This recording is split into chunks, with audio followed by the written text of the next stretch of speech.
예, 잘 지내셨습니까? 예, 오늘은 그 지난주에 이어서 로마서 3장 7절, 지난주 나눠드린 강의 한 3페이지에 7절부터 하도록 하겠습니다. 지난주 끝에 그 믿음과 행함에 대한 것들을 서로 나눴잖아요. 그거는 오늘은 3장 20절까지 할 거거든요.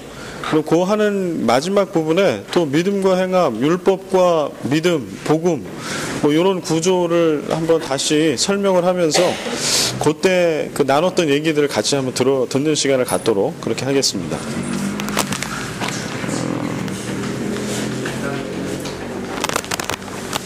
그 1절부터 우리 같이 한번 읽어볼까요? 1절부터 6절까지 일단 한번 읽어보고 그 다음에 7절 본문을 들어가도록 하겠습니다. 3장 1절부터 6절을 한 줄씩 교독할게요. 그런즉 유대인의 나음이 무엇이며 할례의 유익이 무엇이냐?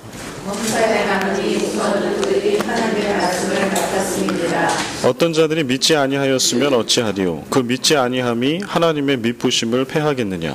그럴 수 없느니라. 사람은 다 아버지 외에 오직 하나님은 천지가 알지어다. 그러나 주께서 주의 말씀에 의롭다함을 얻으시고 판단하실 때에 이기려 하심이라 누가 받으리라. 그러나 우리 불의가 하나님의 의를 드러나게 하면 무슨 말하리요? 내가 사람의 말하는 대로 말하노니 진노를 내리시는 하나님이 불의하시냐? 결코 그렇지 아니하니라. 만일 그러면 하나님께서 어찌 세상을 하나님이시리요? 예, 그래서 이어서 이제 7절 오늘 나눠드린 거 강의안으로 가겠습니다. 그러나 나의 거짓말로 하나님의 참되심이 더 풍성하여 그의 영광이 되었다면 어찌 내가 죄인처럼 심판을 받으리요? 8절 또는 그러면 선을 이루기 위하여 악을 행하자 하지 않겠느냐? 어떤 이들이 이렇게 비방하여 우리가 이런 말을 한다고 하니 그들은 정죄받는 것이 마땅하니라. 그 지난주에 다 드린 말씀이 되기 때문에 읽겠습니다. 하나님께서 우리의 불의를 극복하실 수 있고 우리의 불의에도 불구하고 신실하실 수 있다면 우리의 거짓을 왜 방임하셨는가? 우리의 불성실을 왜 방치하셨는가? 그래서 그 선악과에 대한 얘기도 뭐 지난주에 한번 했잖아요. 그래서 왜 그러면 아예 만들지를 말지 왜 그걸 헷갈리게 해가지고 죄를 짓게 하셨는가 이런 얘기죠. 왜 이런 질문이 끊이지 않을까? 결국은 이제 책임을 회피하기 위해서 우리는 이제 그런 또 성경에 나와 있는, 그리고 이게 또 약간 이게 획하면 진짜 그렇게 보여요. 왜 전능하신 하나님이 다 예정하시고 택정하신 하나님이 왜 미리 좀 알아서 죄를 이렇게 짓지 않게 고민 안 하게 이렇게 하게 하지 왜 그렇게 하셨나라고 하는 거죠. 이렇게 되면 이제 또 자유의지가 들어가게 되고 이제 복잡해지니까 오늘 다 설명할 수는 없습니다. 그러나 확실한 거는 하나님께서는 우리에게 의를 행하는 옳은 것만을 행하는 기계로 우리를 절대 만들지 않으셨다. C.S. 루이스의 그 순전한 기독교라고 하는 책에 보면은요, 이분은 영국의 기독교 변증가인데 이분이 이제 그 부분을 그렇게 설명을 합니다. 어떻게 설명하냐면 제가 조금 전에 쓴 언어요. 선만을 행할 수 있는 기계를 하나님이 만드셨다고 생각해봐라. 네가 그 기계가 되고 싶냐는 거예요. 우리가 머신으로 근데 이 기계는 입력이 되어 있기 때문에 절대 악한 일을 안 해요. 선한 일만 해. 우리의 아이디어라는 게 그거잖아요. 우리 그래서 선한 일만 해서 죄를 악을 선택하지 않고 살아가게 하나님께서 우리를 만들어 주셨으면 하는 거잖아요. 그래서 우리가 죄의 심판을 피할 수 있기를 바라는 거잖아요. 그런데 우리가 정말 그게 그 실체를 우리가 모르는 거죠. 정말 하나님께서 우리가 잘 모르고 기대하는 것처럼 악을 행하지 않는 존재로 만들으셨다라고 하면 우리는 선만을 행하는 기계가 된다는 거예요. 그런데 이제 자유의지라고 하는 것을 우리에게 선택권을 주셨는데 하나님께서는 그런 자유의지와 인격적인 관계, 사랑의 관계를 통해서 우리가 때때로 실수하고 넘어질 수도 있으나 그 관계를 통해서 우리의 의지와 우리의 인격적인 사랑을 통해서 하나님을 정말 사랑하고 믿기를 하나님은 원하시는 거죠. 그렇게 기다려주시는 거고, 우리는 그래서 오늘도 한번 뭐를 배워서 뭐가 딱 입력이 되면은 그냥 선을 행할 수 있게 되는 게 아니고, 우리가 세례를 받고 교회를 오래 다니고 직분을 받아도 사실은 매일매일 새벽을 깨우고 예배를 깨우고 말씀의 자리, 기도의 자리, 묵상의 자리에 우리가 나오지 않으면 오늘 우리는 또 하나님으로부터 벗어날 수 있다라고 하는 거예요. 그래서 이게 주님 만날 때까지 우리가 두렵고 떨리는 마음으로 그 자리를 걸어가야 한다. 그런데 지금 이 얘기를 왜 하냐면 그 잘못된 신앙을 갖고 있는, 특별히 유대교부터 시작된 그 전통적인 신앙을 가지고 있으면 그게 참 이게 무서운 게요. 우리가 이렇게 가치관이라고 그러잖아요. 어떤 체계. 가치관은 가치의 체계잖아요. 이 가치관을 그래서 프리즘 내지는 안경 뭐 이렇게도 표현을 하는데, 가치관이 형성이 되면 사람들은 그 가치관을 가지고 가치관의 안경을 쓰고 사물을 다 봐요. 그래서 나도 모르게 어떤 가치관이 형성이 돼버리면 말씀을 볼 때도 그 가치관에 입각해서 성경을 보는 거예요. 그래서 이게 이 신학이 중요한 게, 예를 들어서 신학을 보수 내지 근본주의 신학을 했다. 그러면 그 안경을 쓰는 거예요. 그걸로 성경을 봐요. 딴 거 전혀 안 보여요. 왜냐하면 그것만 보여. 이 안경은. 그렇기 때문에 폭넓은 신학적인 사유와 접근과 공부가 필요하고, 우리도 마찬가지. 우리도 어떤 가치관의 안경을 우리가 가지고 있냐에 따라서 우리는 상당히 중립적이고 객관적이고 잘 하고 있다고 생각하나, 우리가 가지고 있는 가치관의 안경과 그 틀을 벗어나서 뭘 볼 수는 없어요. 그래서 오늘 우리가 성경 공부를 하는 이유도, 제가 말씀드렸잖아요. 목사가 얘기한다고 다 그렇구나 하지 마시라고 하는 얘기는 뭐냐면, 어떤 하나의 고정된 선입관이 여러분의 진리가 딱 돼버리면 안 된다는 거예요. 특히 스타디를 할 때는. 바이블 스타디, 티알라지, 신학교에서 신학을 공부하거나, 이건 아카데믹이니까 그거는 계속해서 의심할 수 있어요. 학적인 거기 때문에. 그리고 오늘 우리가 공부하는 것도 물론 복음과 진리를 배우는 거지만 이건 스타디하는 겁니다.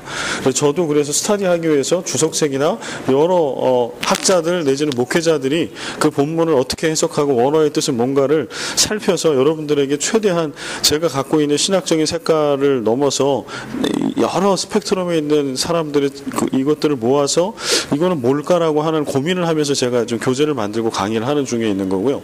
그래서 여러분들께서도 그 점을 유념하셔야 되고, 바울이 지금 로마에 있는 교인들에게 이야기를 할 때 지금 이 얘기를 하고 있는 건 뭐냐면요, 유대교의 그 오래된 가치관을 딱 가지고 있으면 어떤 가치관이 있냐면은 태생, 내가 유대인으로 태어났는가, 그 다음에 율법을 내가 알고 지키고 있는가, 요거가 딱 가치관의 중심에 있어요. 그래서 그걸로 딱 판단하는 거예요. 얘 유대인이야? 아니네? 이방인이네? 율법 지켜? 안 지켜? 예수 그리스도가 오시고 복음이 오고 새로운 세상에 도래했음에도 불구하고, 그리고 교회를 다니고 예수를 믿음에도 불구하고 그 가치관은 옛날 가치관을 가지고 있기 때문에 그걸로 복음을 바라보니까 계속 헷갈리는 거예요. 그래서 바울이 얘기하고 있는 거는 그도 사실은 그런 과정을 거쳤죠. 어떻게 보면은 이제 계속 싸웠을지도 모르고 그의 인생을 통해서. 왜냐하면 바울은 나면서부터 아주 골수 유대인 바리새파 사람이었잖아요. 그 다음에 랍비의 교육을 받았던 사람이고. 그러면 어느 누구보다도 유대교의 그 오랜 수천 년 동안 전해 내려온 그런 신학과 그런 율법적인 가치관, 세계관이 아주 그냥 온몸에 젖어들어 있는 사람이거든요. 근데 신기한 거는 그가 어떻게 바뀌었을까? 어떻게 복음적인 가치관이 그에게 들어왔을까? 이거는 설명하기가 참 어려워요. 이거 연구를 통해서 갑자기 되는 게 아니기 때문에. 그래서 이제 바울의 표현을 빌자면, 그가 그리스도의 부르심을 받고 사도로 부르심을 받은 거죠. 부활하신 예수 그리스도를 다메섹 도상에서 만나고 아라비아 광야를 가고 뭐 이런 묵상의 시간, 하나님을 만나는 시간을 통해서 그가 정말 그 예수님의 12 제자처럼 그렇게 다니면서 배우고 익혔던 것과 같은, 오히려 그거보다 더 강력한 복음적인 가치관, 세계관을 그가 갖게 됐다. 이렇게밖에는 저는 설명을 못할 것 같습니다. 그래서 바울은 그걸 가지고 있어요, 지금. 그런데 그도 그 가치관으로 전환되는 과정 속에서 많은 갈등을 겪었던 거예요. 시행착오도 겪고. 어떻게 이방인이 구원을 받지? 어떻게 이방인에게 성령이 임하지? 그러면 율법과 구원은 어떤 관계에 있는 거지? 믿음과 행함은 어떤 거지? 이거에 대한 고민을 안 한 게 아니라 엄청나게 한 거예요. 그 한 결과를 복음적인 가치관에 입각해서 17권의 서신서를 통해서 우리들에게 계속해서 이야기해주고 있는 거죠. 그렇게 보아야 합니다. 그래서 지금 7, 8절도 우리가 볼 때 이거 뭐 말도 안 되는 얘기인 것 같으나 이러한 가치관, 다른 엉뚱한 세계관과 가치관을 가지고 있으면 성경이 이렇게 보일 수 있다는 거예요.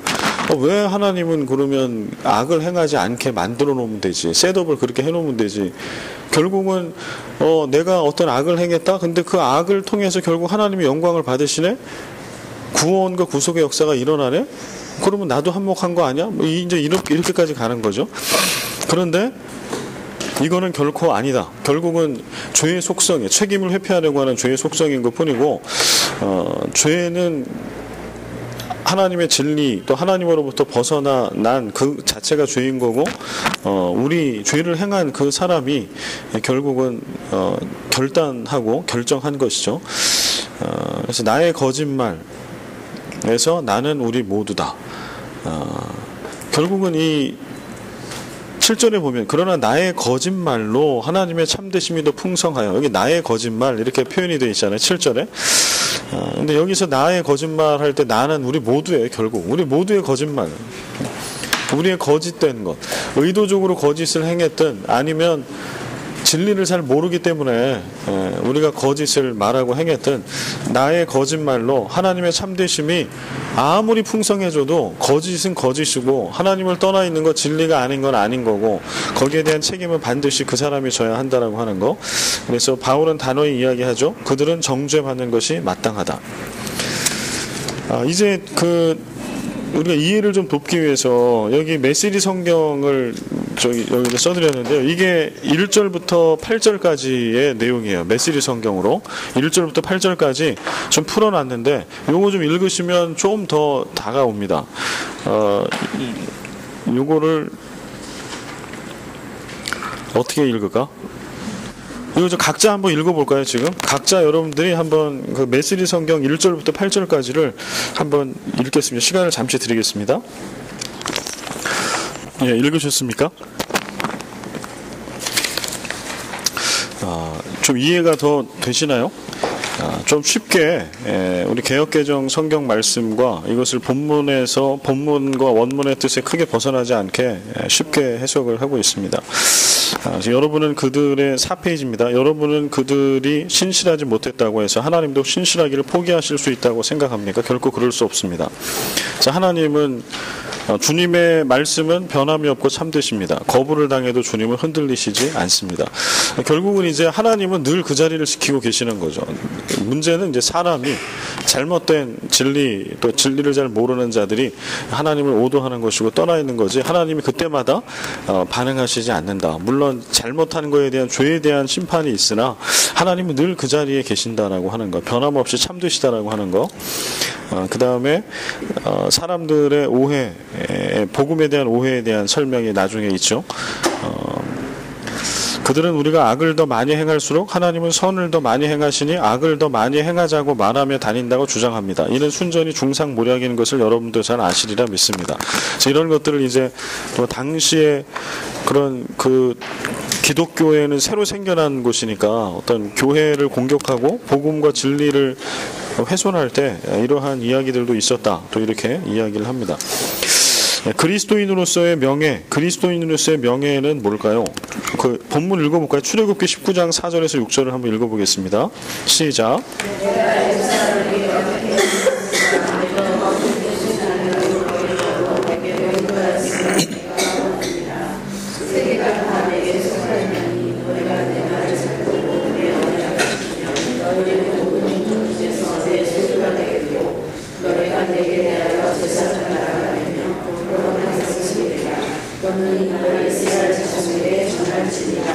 네, 아멘.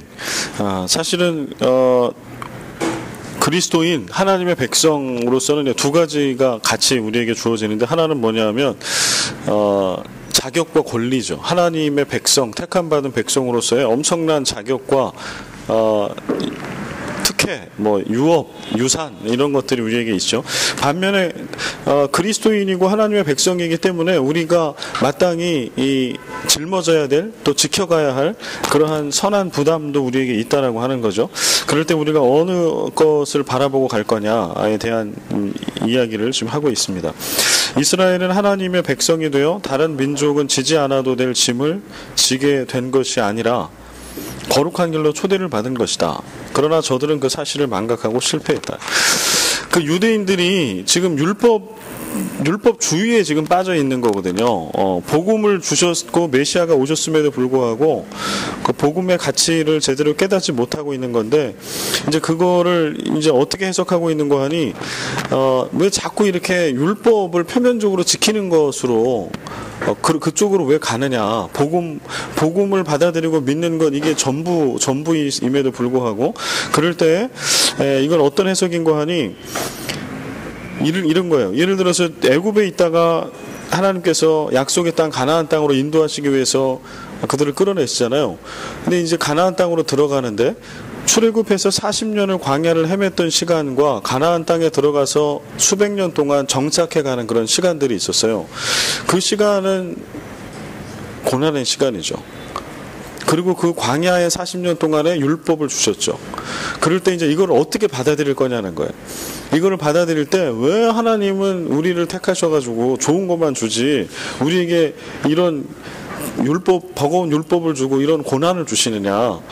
그래서 결국은 이런 것들을 믿음으로 받아들이지 못하게 되니까 나중에 어떻게 가는 거 하니, 내가 편하게 지킬 수 있는 거, 내가 내 행위로 뭐를 어떻게 하나님과 가까워질 수 있는 방법들을 자꾸 내 입장에서 찾아간다는 거죠. 그래서 하나님께서 우리에게 주신 치열하게 율법을 우리가 하나님의 말씀을 놓고 보자면, 하나님의 말씀을 머리로 아는 거는 쉬울 수 있어요. 그런데 뭐가 어려운 거예요? 말씀 믿고 내가 이것을 치열한 세상의 한 복판에서도 이 믿음이 흔들리지 않는 거, 그 다음에 이 믿음이 흔들리지 않는 믿음을 가지고 하나님의 정신이 아니라 세상의 정신이 가득 차 있는 세상 한복판에서도 그리스도인으로 살아가는 거죠. 믿음 생활을 해 나가는 거죠. 믿음을 지켜가는 거죠. 이게 힘든 거죠. 아는 거는 힘들지 않다니까요. 그래서 자꾸 이제 이 알물, 이런 믿음의 생활이라고 하는 건 그래서 고된 거거든요. 끊임없이 하나님 앞에 나와야 되고, 기도해야 되고, 말씀을 봐야 되고, 묵상해야 되고, 이걸 또 머리에서 가슴으로, 가슴에서 우리의 삶으로 자꾸 끄집어내야 하는 거고, 이게 힘든 거거든요. 근데 이 힘든 거를 사실 해야 된다는 거예요. 이게 믿음이에요. 잘 믿는 거. 지금 바울이 얘기하는 건 그거거든요. 그래서 행함을 얘기하는 거예요. 왜냐하면 머릿속으로 알고 믿고 끝나는 거가 아니라는 거죠. 그런데 그 삶으로 넘어가서 살아내는 믿음까지 가기가 어려우니까 자꾸 방법을 생각해내요. 그래서 나름의 뭘 만들어. 내가 이거를 지키고 행하면 택함받은 백성이 되는 거고, 이제 면피하는 거야. 이렇게 하면. 이제 이렇게 가는 것이 아니라는 거예요. 그래서 그리스도인으로서의 명예, 택함받은 백성의 그 명예가 무엇인지를 소중히 알아야 할 것이다 라는 설명을 여기에 부연해서 좀 쓰고 있는 겁니다. 오늘날도 같다. 예수로 말미암아 우리는 구원을 얻었다. 어떻게 살아야 하는가? 선민으로 사는 명예를 스스로 외면한 이스라엘의 실패를 반복하지 말아야 한다. 예수를 보내주신 것도 하나님께서 시내산에 강림하셔서 이스라엘에게 율법을 주시며 나타내신 것보다도 훨씬 더 큰 개입이요 간섭이다. 예수님이 이 땅에 오셔서 우리에게 복음을 주신 것이 간단하고 단순한 게 아니라는 거예요. 유대주의에 사로잡힌 자들이 율법을 플러스 알파로 지켜야 된다고 얘기할 때는 복음의 단순함 때문에 그래요. 어떻게 믿기만 하면 구원받고 아무것도 안 해도 돼? 그래서 뭔가 자신들이 수천 년 동안 행하고 지켜왔던 그 수고하고 고단한 뭔가 행위적인 것이 이게 가미가 돼야 이게 진짜 뭔가 수준이 있다라는 거죠. 그런데 그게 아닌 거죠. 오늘 우리가 복음은 단순하지만 그 엄청난 죄의 대가는 주님께서 대신 지불해 주신 것이고, 우리가 오늘 그리스도인으로 살아간다라고 하는 것은 구원은 믿음으로 얻어요. 그러나 여기서 그치는 게 아니고 믿음의 삶을 우리가 계속 살아가야 하는 게 우리에게 남겨진 숙제고 우리가 누려야 될 유익인 거죠. 그래서 오늘도 씨름하는 거예요. 한 구절의 말씀을 가지고 우리가 어떻게 하면 잘 믿을 수 있을까? 견고한 믿음, 흔들리지 않는 믿음을 붙들 수 있을까? 이것이 우리의 삶으로 흘러가서 능력 있는 복음의 삶을 우리는 어떻게 살아갈 수 있을까? 이 얘기를 하는 거죠. 복음은 하나님의 의지다. 하나님이 하시겠다는 의지, 하나님이 당신의 깊은 뜻과 거룩한 목적을 방해받지 않고 기어코 이루시겠다는 의지, 이 일을 타협하지 않고 포기하지 않겠다는 하나님의 의지, 이 하나님의 의지를 믿는 것이 예수를 믿는다는 말에 담긴 깊은 의미다. 고린도후서 5장 18절에서 20절을 우리 같이 한번 읽어보겠습니다. 모든 것이 하나님께로서 났으며 그가 그리스도로 말미암아 우리를 자기와 화목하게 하시고 또 우리에게 화목하게 하는 직분을 주셨으니 곧 하나님께서 그리스도 안에 계시사 세상을 자기와 화목하게 하시며 그들의 죄를 그들에게 돌리지 아니하시고 화목하게 하는 말씀을 우리에게 부탁하셨느니라. 그러므로 우리가 그리스도를 대신하여 사신이 되어 하나님이 우리를 통하여 너희를 권면하시는 것 같이 그리스도를 대신하여 간청하노니 너희는 하나님과 화목하라. 아멘. 복음에는 하나님의 의지가 담겨 있어요. 다른 어떤 것이 아니고 세상적인 것, 인간적인 것, 다른 하나님 자신 이외에 다른 어떤 것으로가 아니라 하나님 자신으로 인해서 우리를 구원하시고 지키시겠다라고 하는 하나님의 의지, 하나님의 뜻이 담겨 있다라고 하는 거죠. 그래서 오늘 우리가 예수 그리스도를 믿어요. 그리고 고린도후서 5장 18절에서 20절까지의 말씀에 보면 그래서 우리가 오늘 믿는다라고 하는 것은 하나님과 우리가 화목하게 된다라고 하는 뜻으로 풀고 있어요. 평화. 왜냐하면 믿음을 통하여 우리는 예수 그리스도를 믿음을 통해서 죄사함을 얻잖아요. 죄의 문제가 해결되기 때문에 하나님과 우리가 다시 평화의 관계, 부족함이 전혀 없는 완전하고 완벽한 관계를 이룰 수가 있어요. 그래서 이 믿음을 통해서 하나님 우리에게 기대하는 것은 하나님과 우리와의 화목을 통해서 이 땅에 있는 19절 곧 하나님께서 그리스도 안에 계시사 세상을 자기와 화목하게 하시며 세상을 자기와 화목하게 하시며 이게 하나님이 우리로 하여금 예수 믿게 하신 이유죠. 다른 어떤 것이 아니라 하나님으로만 복음으로만 구원받게 하신 이유. 그래서 오늘 우리가 하나님과 화목한 이후에 우리 모든 그리스도인들이 세상이 하나님과 더불어 화목하게 하는 그 귀한 사명을 우리에게 부탁하신 거죠. 19절에 세상을 자기와 화목하게 하시며 그들의 죄를 그들에게 돌리지 아니하시고 화목하게 하는 말씀을 우리에게 부탁하셨다.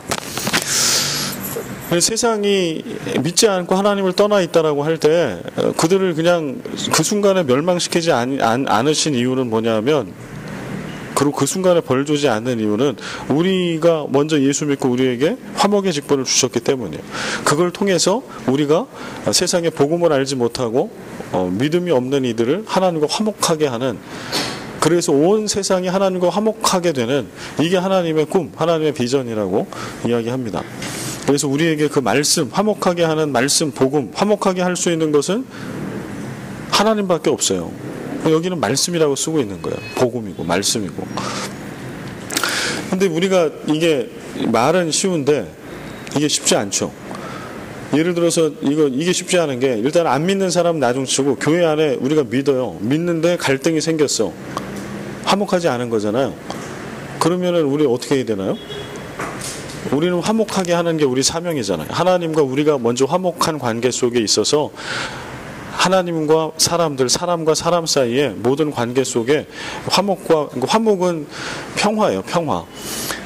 이 평화, 평강의 관계가 되게 만드는 거가 우리의 사명. 뭘로? 말씀과 복음으로. 근데 이게 여러분 쉬우세요? 쉽던가요? 여러분 믿음의 공동체 안에서 만약에 어떤 갈등이 생겼어. 아니면 어떤 사람이 정말 실족해가지고 대부분 관계 때문에 실족하죠. 하나님 때문에 실족하는 경우는 있긴 하죠. 간혹. 그러나 많지 않아요. 예를 들어서 내가 정말 사랑하는 누가 있는데 불치병에 걸려서 내지는 어떤 사고를 당하는데 계속 불행해져. 이런 게 반복돼서 나한테나 누군가에게 그럴 때는 하나님께 원망할 때가 혹 있긴 해요. 그러나 사실 대부분은 교회에서 신앙생활할 때 실족하는 경우는 사람 때문에 그래요. 목사 때문에 그렇고 구역장 때문에 그렇고 어느 장로님 때문에 그렇고 웃지 마시고 다 우리 때문에 그렇단 말이에요. 근데 그렇지 않아요? 제가 2000년도에 이제 케냐 선교사로 짧게 가 있었던 적이 있었는데 그때 제가 선교를 깊이 배운 게 있었어요. 그때는 이제 신학교를 다니고 휴학을 할 때니까 목사나 신학 그 선교사 선교 목회에 대한 아주 아이디어라는 생각이 있었어요. 이건 되게 거룩한 거니까 이 거룩한 사명을 우리가 잘 수행하고 하나님을 기뻐하시고 막 이런 천진난만한 생각이죠. 근데 선교지에 또 갔네요. 엄청난 상처를 받고 왔어요. 몸 거기다 말라리아 장집수 걸려서 죽을 뻔했지. 뭐 그런 관계 속에서 또 상처받고 뭐하고 만신창이가 돼서 왔는데 그러고 돌아보니까 도대체 내가 왜 갔나 거기를 처음에 드는 생각. 그리고 이제 선교사님들이 좀 이해가 안 됐던 것은 아니 왜 선교의 본질적인 거 가지고 싸우지 않고 말도 안 되는 거 유치한 거 가지고 한국에서는 선교사 파송해드리고 아니면 파송교회가 없으면 본인이 그렇게 힘들게 어렵게 어떻게 이렇게 해가지고 선교 사역을 하시는데 그러면은 다른 거 비본질적인 거는 아무것도 아니잖아요. 그렇게 소중하게 다 내려놓고 포기하고 이걸 왔는데 아프리카 저기까지. 그런데 그게 아닌 거예요. 대부분의 갈등과 에너지의 소비를 너무 하찮은 거 가지고 거기서 뒤집어 싸우고 뭐 갖고 싸우고 막 이러고 있더라니까요. 그래서 제가 고민과 묵상이 많이 됐어요. 이게 그때 깨달았던 거 하나는 뭐냐면 앞으로 내가 목회를 할 때 목회 현장도 이룰 수 있겠다. 어떻게 하면 목회를 잘할 수 있을까 나는 그렇게 천진난만하게 생각하지만 사실은 목회 현장에서 성도들을 치열하게 만나는 현장에서는 전혀 복음이 아닌 비본질적인 하찮은 것들로 생겨나는 문제들 그것이 발목 잡고 거기에 현혹되고 거기에 뺏기고 그래서 복음의 본질적인 것들은 손을 못 갖다 대거나 이렇게 할 수 있겠다는 추측을 하게 됐죠. 근데 오늘 실제로 이제 그런 일들이 있더라니까 목회를 하다 보니까 우리 교회 안에도 마찬가지죠. 여기 이제 예를 들어서 직분자가 중직회원이 됐거나 아니면은 뭐 구역장이 됐거나 또 직분을 받잖아요. 그럼 우리는 거룩한 사명에 불타요. 오늘 로마서에 보면 복음의 사명. 하나님과 내가 화목해지고 그래서 믿지 않는 세상을 하나님과 화목하게 만들고 깨어진 모든 관계 속을 다 화목하게 만드는 이 거룩한 화목의 직분 놀라운 복음은 능력인데 그 능력을 내가 가지고 막 이렇게 근데 관계 속에 딱 들어가면 이제 이런 게 아니고 전혀 상관없는 우리가 생각하지 않았던 이런 속에서 좌절이 되고 상처를 받고 그리고 우리는 복음의 사명과 진리를 붙들고 화목의 사자가 되겠다라고 하는 이 비전을 어느 순간에 놔버리죠. 이게 반복되는 역사예요. 그래서 오늘 우리가 예수를 믿는다라고 할 때 지금 계속 바울이 얘기할 때 이 줄기를 우리가 좀 잡을 필요가 있는데요. 이 세상에 그리스도인의 우리가 사명을 감당하는 것도 이거는 감당하는 것이 엄청나게 힘들 겁니다. 그러나 정말 중요한 건 이 복음을 끝까지 그런 관계 말도 안 되는 하찮은 관계 속에서 상처가 있고 무너지더라도 정말 소중한 것은 복음이잖아요. 진리잖아요. 우리는 그것을 위해서 부르심을 받은 거잖아요. 그걸 절대 잊어버리면 안 되는 거예요. 그 다음에 복음의 능력이 지금 내가 겪고 있는 것, 상실감을 가지고 있는 것, 내가 받은 상처를 다 싸매고 이것을 극복하고도 남음이 있을 능력이 복음에는 있다라고 하는 거죠. 그래서 그 부르심과 나의 정체성, 복음의 복음됨, 이걸 우리가 꼭 붙들고 그 자리를 이제 지켜가는 게 필요해요. 그런데 이제 보면 그런 좋은 의지를 가지고 믿음을 가지고 왔던 분들이 비본질적인 것들에 부딪혀서 사명을 잃어버리고 나중에 복음을 잃어버려요. 너무 안타까워요. 그건 너무 안타까운 일이에요. 그래서 교회 안에 많은 상처가 복음 때문에 받으면 참 좋을 것 같은데 그게 아닌 경우가 많아요.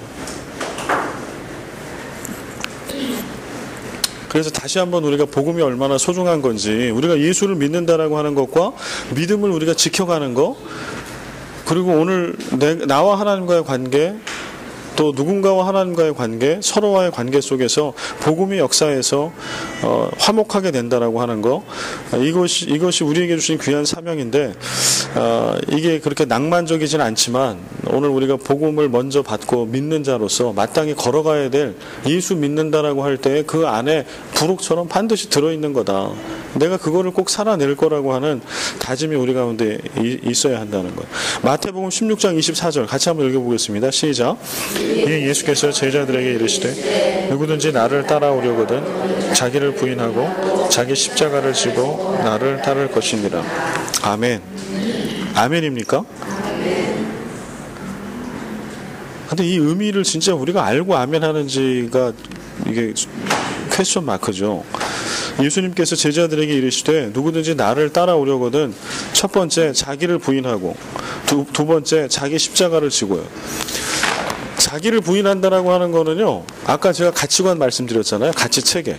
우리 안에 어떤 가치 체계가 있어요.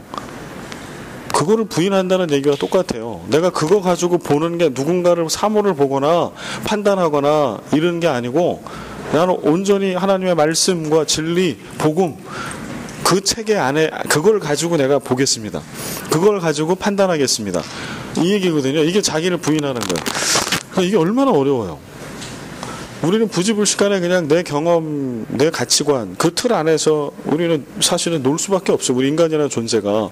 그런데 예수를 따르는 길은 그럴 때 끊임없이 말씀과 복음을 붙들고 내가 습관처럼 갖고 있던 것이 진짜 말씀 속에 있는 건가? 이게 진리인가? 하나님도 기뻐하시나? 제가 우리 교회가 가지고 있는 그 전통을 되게 좋아하는데 아끼고, 그 중에 가장 그 좋은 전통은 뭐냐면요, 말씀대로 성경대로예요. 그래서 회칙이나 뭐도 말씀과 성경에서 뭐라고 얘기하는 거예요. 건강한 교회 뭐냐? 하나님의 말씀에서 뭐라고 얘기하는 거예요. 그래서 우리가 지금 회칙도 6번 개정을 했거든요. 그렇게 회칙을 개정할 수 있었던 근거도 하나님의 말씀은 뭐라고 얘기하느냐? 그런데 시대는 바뀌잖아요. 환경도 바뀌고. 그래서 말씀과 복음이 이야기하는 것들을 그 시대에 계속 고민하는 거죠. 그래서 우리는 이게 그때는 옳다고 생각했던 것인데 오늘 다시 말씀을 가지고 그 삶의 자리를 연결해서 보니까 이게 뭔가 안 맞아. 그런데 성경에서 진리에서 얘기하는 것은 이거야. 그러면 이거 바꿀 수 있다라는 거예요. 저는 그게 우리 교회가 가지고 있는 정말 큰 장점이라고 생각해요. 말씀과 복음이 표준이 되고 기준이 되면서 다른 것들을 말씀과 복음에 따라서 계속해서 변화해 갈 수 있다라고 하는 거, 그걸 진리가 하나님이 주인 되시게 하는 그것을 계속 따라가는 거, 자기를 부인한다라고 하는 거는 그런 거예요. 그래서 이게 여러분들도 신앙생활을 좀 오래 하신 분, 그 다음에 여러분들이 이 어떤 성경적인 지식이나 아니면 신학적인 지식이 여러분들 가운데 어느 정도 들어가 있는 분들일수록 자기를 부인하기가 어려워집니다. 제가 신학을 공부하고 이런 게 막 하나를 배우면 배울수록 더 어려워져요. 나를 부인하는 게. 왜냐하면 자꾸 그 틀로 뭔가를 보려고 그래요. 사람을 보려고 그래요. 그럴 때는 막 이렇게, 그래서 쉽게 판단을 안 하려고 막 노력을 하는데 잘 안 되죠. 쉽게 그 자리에서 판단할 경우에는 대부분 재판단할 경우가 많죠. 마음이 불편해. 회의할 때 어떤 얘기를 들을 때. 그러면 이게 도대체 틀려가 아니라 이제 다시 성경적으로 오는 거죠. 예를 들어서 저는 뭐 줄곧 교회에 십자가가 있는 교회를 다녔으니까 어렸을 때부터 우리 교회 처음 오니까 십자가가 없더라고. 그래서 그게 처음에는 되게 불편했어요. 그냥 교회에 십자가가 없네. 그래서 제가 여쭤봤어요. 우리 교회는 왜 십자가를 왜 안 달죠? 왜냐하면 이제 한국 교회에 아주 보수적인 교단 몇 개 교단이 2개 내지 3개, 한 2개 정도 될 건데 그 교단이 십자가를 걸지 않아요. 우상이 될 수 있다라고 그래서, 심볼이 될 수 있다고 그래서 걸지 않는 교단이 있기 때문에 우리는 초교파지만, 그러나 교파가 없다고 그래서 교파가 가지고 있는, 교단이 가지고 있는 신학적인 게 우리 안에 안 들어와 있을까요? 절대 그렇지 않아요. 우리는 그냥 어느 한 교단의 소속이 안 돼 있는 것 뿐이지 사실은 우리 교회가 갖고 있는 것들을 보면 이미 존재하고 있는 개혁교회가 가지고 있는 여러 가지 교단에 이게 하나하나씩 다 들어와 있는 거거든요. 우리는 그걸 구애받지 않고 갖고 있는 것 뿐이지. 근데 이제 그게 저는 좀 의구심이었죠. 이게 그러면 우리는 그런 보수적인 내지는 그런 교단과 신학의 흐름을 가지고 십자가를 안 거는 건가? 근데 이제 장로님들하고 말씀을 나눠보니까 그건 아닌 거예요. 오히려 말씀해 주신 건 신학적인 건 잘 모르고 그런 것 때문은 아니고 우리 논의를 많이 했는데 결국은 뭐 강당을 빌려드리고 우리가 이걸 공유해야 되는 이런 문제도 있고 그래서 여러 가지 뭐 이런 것 때문에 십자가를 걸지는 않는다 이렇게 말씀하시죠. 그러나 그게 전부는 아닐 겁니다. 근데 저는 이제 지금은 그래요. 지금은 이제 제가 어떻게 정리를 했냐면 다시 성경 속으로 와보는 거죠. 그러면 꼭 심벌로서의 십자가를 거는 게 성경에서 얘기한 진리인가? 걸어도 되고 안 걸어도 되죠. 물론 상징이라고 하는 건 되게 중요해요. 예전 뭐 절기 되게 중요하죠. 그러나 제가 지금 현재까지 정립한 건 그래요. 나중에 온 교우들이 동의해가지고 십자가 걸자라고 할 때 거는 거 아니면 저는 그걸 뭐 건의하거나 걸거나 이러진 않을 겁니다. 근데 여러분들 사이에서 뭐 얘기하면 이게 또 논의가 될 수는 있겠죠. 그럼 십자가를 거는 거는 성경적이고 복음적인 건가요? 안 거는 거는 성경적이고 복음적인 건가요? 그게 아니에요. 그래서 제가 안 걸려 있는 것에 대해서 제가 성경으로 들어가서 이건 그냥 내가 겪었던 거, 내가 갖고 있었던 거, 너무 당연히 생각했던 것들이 내 가치고 체계인데 그게 다르니까 내가 이게 어색하고 이게 힘들었다. 이게 제가 내린 결론. 뭐 앞으로도 변함은 없을 거예요. 이렇게 하나하나 찾아가는 거죠. 이게 정말 성경과 복음에서 뭐라고 얘기하는가라고 할 때 그러나 진리가 훼손되는 게 있으면 저는 뭐 그건 참지 않을 거예요. 우리 교회가 갖고 있는 어떤 전통이라도 그게 진리랑 아무리 해석을 해도 이거에 벗어난 다른 어떤 건 없다라고 하면 이건 얘기해야죠. 목숨을 걸고 얘기를 해야죠. 여러분도 그건 마찬가지. 그러나 말씀과 진리 속에 왔을 때 이게 기준이니까 자기를 부인한다라고 하는 거는 이거를 기준으로 삼겠다는 거예요. 그래서 내가 경험하고 있는 거, 내가 알고 있는 거, 내 역사, 뭐 우리 교회 역사 뭐가 있더라도 말씀과 진리와 복음 앞에 딱 들어와서 부딪히면 얼마든지 고칠 수 있다. 바꿔갈 수 있다. 이게 자기를 부인하는 거예요. 자기 십자가를 진다. 예수님이 지신 십자가. 근데 각자의 십자가가 있다라고 성경은 얘기하고 있습니다. 예수님만 십자가 지시고 우리가 구원받고 끝난 게 아니라 각자가 짊어져야 될 십자가를 주님은 주셨다. 우리에게도 십자가가 있다라고 하는 거예요. 십자가는 웃으면서 질 수 있는 게 결코 아니죠.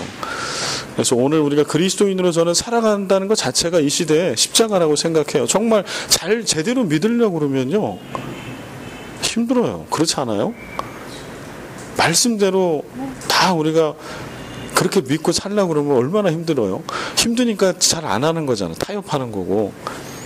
어떻게 보면 우리가 짊어져야 될 십자가를 우리가 짊어지지 않기 때문에 우리는 자꾸 타협하고 복음은 희석되고 그 복음을 통해서 세워져야 될 화목의 나라, 정의의 나라, 하나님의 나라는 묘연해지고 이런 것들은 아닌가 이런 생각을 또 해봅니다. 네, 나눔과 적용 한번 볼까요? 그리스도인으로서 우리가 누리는 영예는 무엇이며 우리가 져야 할 십자가는 무엇인가? No cross, no crown. 우리가 예수 믿는 그리스도인으로 우리가 받아 누리는 이미 누리고 있는 것들이 유형적인 거, 무형적인 거 상당히 많이 있죠. 반면에 또 여러분 각자가 느끼시기에 그럼 내가 예수를 믿는 그 믿음 이후에 나의 십자가는 뭘까? 각자마다 다를 거예요. 그래서 하나님께서 나에게 물론 그 안에는 보편적인 그리스도인이 다 짊어져야 될 십자가도 분명히 있을 거고 그 다음에 개인에게 정말 하나님께서 그에게 특별히 이 삶을 통해 주신 그런 십자가도 있을 텐데요. 그거를 한번 써보면 어떨까요? 우리 한번 써볼까요? 시간을 제가 짧게 드릴게요. 한 20분까지 한 7분 정도. 아니 한번 들어보려고요. 예, 이거 다 들기는 좀 그렇고요. 한번 먼저 영예, 그리스도인으로서 영예는 뭐가 있나요? 한번 그냥 쭉쭉 몇 분 한번 얘기를 해보시죠. 쓰신 것 중에서.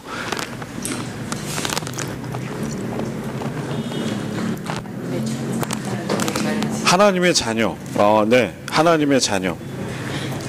이거 뭐 그렇죠. 빼놓을 수가 없죠. 예, 또 하나님의 은혜. 네, 하나님의 은혜 받은 거. 네. 또 감사할 줄 아는 거. 예. 예. 감사로 인해서 마음의 평화, 찾아오는 마음의 평화. 그렇죠. 이것도 그리스도인이기 때문에 우리가 누릴 수 있고. 또 네. 구원. 예. 뭐 이거 그렇죠. 구원. 빼놓을 수 없는 우리 영예죠. 네. 그렇죠. 구원과 연결해서 하나님 나라 시민이 되고 백성이 되는 거. 네. 또 선민. 예. 선민 되는 거. 네. 또 왕 같은 제사장. 네, 왕 같은 제사장. 예. 신분이 바뀌는 거죠. 또 있으시나요? 그럼 우리 십자가로 가볼까요? 십자가. 그리스도인으로서 십자가는 뭐가 있을까요? 또 있으신가요? 신앙과 생활이 일치되며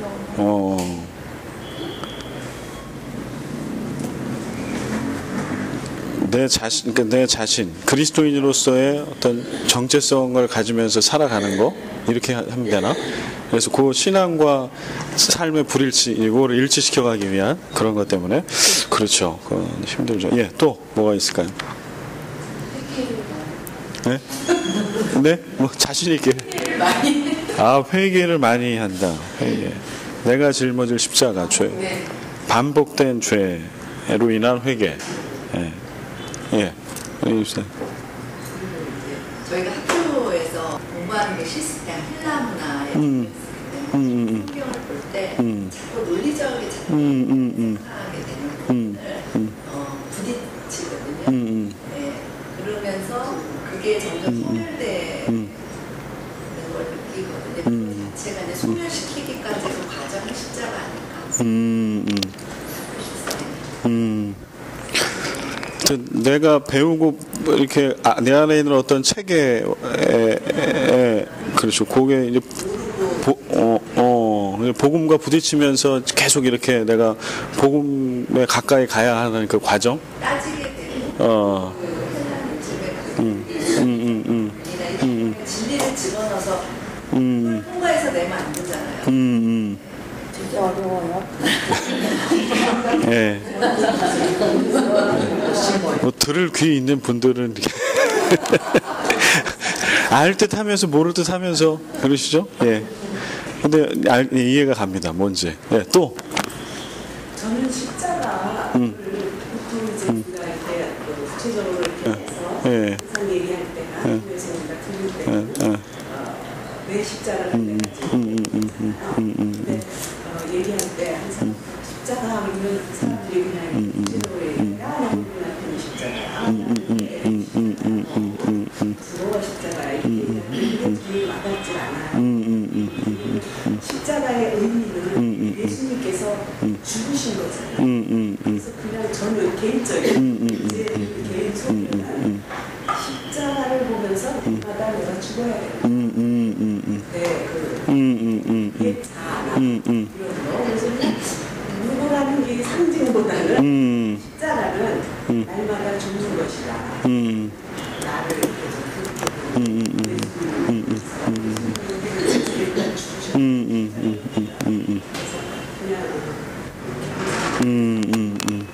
네.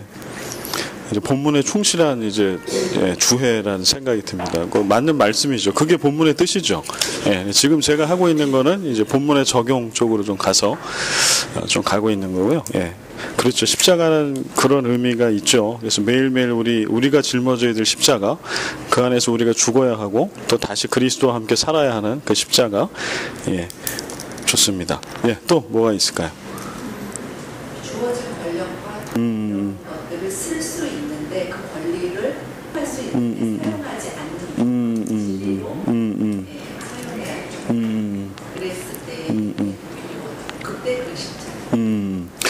그렇죠. 또 그렇게 볼 수 있죠. 하나님께서 우리에게 다 주신 거지만 그거를 내가 하고 싶은 대로 마음대로 하지 않는 거, 하나님 안에 놓아두는 거. 예, 좀 뭐 많이 나눌 수 있을 것 같습니다. 그래서 우리가 그리스도인으로서 오늘도 우리가 복음 앞에 서야 하는 것은 이게 그냥 알므로 그치는 부분이 아니고 우리가 끊임없이 이 말씀과 복음의 그런 삶을 살아내는 거, 그런 자리에까지 나아가기를 바랍니다. 그럴 때 힘들지만 포기하지 마시고 다시 한번 말씀 앞에 서시고 십자가 앞에서 자기를 부인하고 그 안에서 나는 죽고 또 예수로 사는 그러한 부활의 역사가 우리 가운데 있기를 바랍니다. 네, 다음에 이제 본문 연구 오늘 나눠드린 거를 한번 보겠습니다. 오늘 분량이 사실은 본문 분량은 많지 않아요. 거기 이제 써드린 내용이 좀 있는데요. 한번 보겠습니다. 9절부터 일단은 12절까지 한번 같이 읽겠습니다. 9절부터 12절. 그러면 어떠하냐?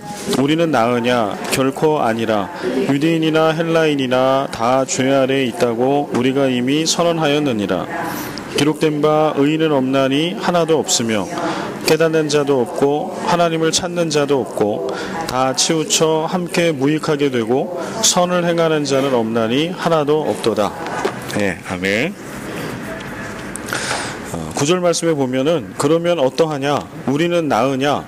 결코 아니라. 유대인이나 헬라인이나 다 죄 아래에 있다고 우리가 이미 선언하였느니라. 이제 앞에는 그런 뭔가 좀 잘못된 그런 유대교의 신앙이나 바람직하지 못한 신앙의 모습들에 대한 것들을 딱 지적하고 있는데, 그러면 뭐 이게 좀 뭔가 이런 거잖아요. 누군가를 비판하거나 뭐 틀리다라고 얘기를 할 때 그 순간에 이제 내가 옳은 게 되고 내가 의로워지잖아요. 그래서 그런 거를 구절은 이제 그게 아니라고 하는 거. 내가 지금 이런 얘기를 하는 거는 그런 의도가 아니라고 하는 거. 바울이 정말 얘기하고 싶은 거가 사실은 9절부터 나오죠. 바울이 정말 얘기하고 싶은 게 9절부터 3장 끝에까지 계속 나옵니다. 뭘 바울은 지금 얘기하려고 하는 걸까요? 그러면 어떠하냐? 우리는 나으냐? 결코 아니라. 유대인이나 헬라인이나 다 죄 아래에 있다고 우리가 이미 선언하였느니라.